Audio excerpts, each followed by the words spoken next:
गोपनीयता हे बघा, गोपनीयता आज संध्याकाळपर्यंत, उद्या दुपारपर्यंत आपल्याला कळणार आहे. गोपनीय काही राहणारच नाही. अजीत पवार दिल्ली क्या करने गए हैं? नहीं, वो तो उनका फैमिली का कुछ फंक्शन था, उस सिलसिले में गए हैं. कुछ वहाँ पर कुछ राजनीति के बारे में या कल के फंक्शन के बारे में, इसके बारे में कुछ चर्चा रहेगी. ऐसे बात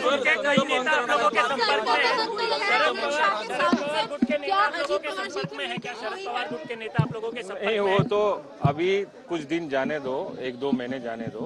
आप लोगों को इसके बारे में मालूम पड़ेगा. हमारे जो राष्ट्रीय नेता है उनके संपर्क में है. संत महंत महाराष्ट्राच्या कानाकोपऱ्यातून कोण मान्यवर अतिथी उपस्थित राहणार आहेत? या सगळ्या गोष्टी उद्या तुम्हाला कळतील. पासेस दिल्या जातील. जवळपास महायुतीचे सगळे घटक असतील आणि सत्तेतल्या विरोधातले सुद्धा त्यांना सुद्धा आमंत्रण दिलं.